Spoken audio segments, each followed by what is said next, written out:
came to Islam, my life was really kind of focused on drink, drugs. The whole kind of purpose of life was just to have fun, have a laugh. And it's just a way of kind of making your life bearable until you die.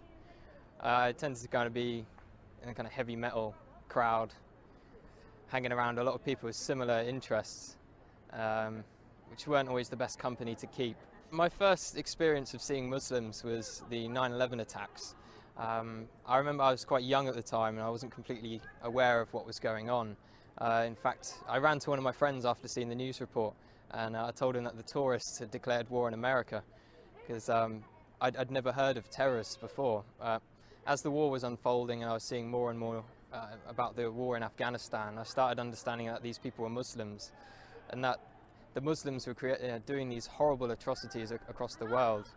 So from that kind of media bombardment, I started getting a strong hatred for Muslims.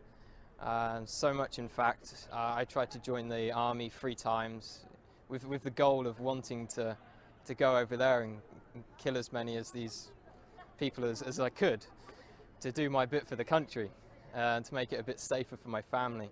I thought they were kind of the big evil of the world. I started hearing a bit more about Islam. It was the last time I was applying for the army. I came across this radio station. It was at a time when I was listening to conspiracy theory radio and things like this. And it was a radio station from the American government called Terror Talk. And it was talking about the life of the Prophet ﷺ. And it just didn't sound right to me that people would follow him from all these evil things they were saying about him. So I started to question what Muslims believed at that time. I was on a spiritual search anyway.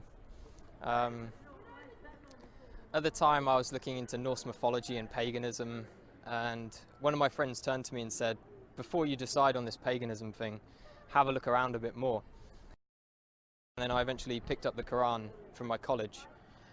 When I had it, I actually thought I was picking up a terrorist handbook, and I was a bit worried that MI5 were going to come after me as soon as they saw me take it out of the library.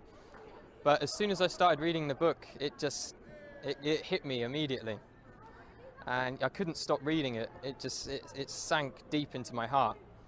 And as I kept continuing through the different surahs, I remember reading about people in the fire having boiling water to drink, burning their throats.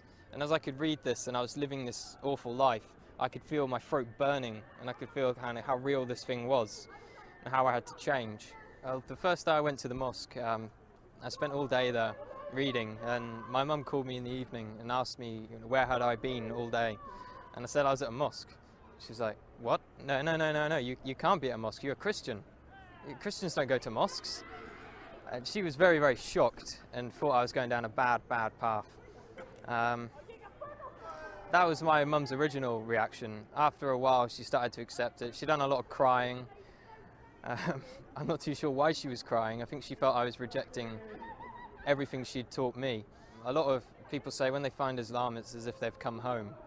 And that's just the feeling I get. It's as if me in the past wasn't me at all. I was being controlled by something else. Only good things have happened since I've become Muslim. My life is sorted out, and I've never had so much going on in my life at one time. If I was going to give advice to someone else who is thinking about Islam, I'd definitely tell them to come to the mosque and speak to a man of knowledge, not search the internet for the answers. There are some good things on the internet, but when you don't know anything about Islam, you can't judge what is right and what is wrong.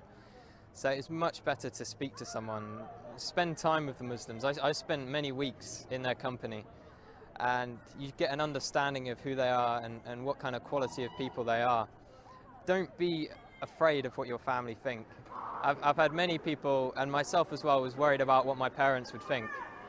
And at the end of the day, Islam is for you, it's for you. You can just hope the best for your parents will come afterwards. Allahu Akbar, Allahu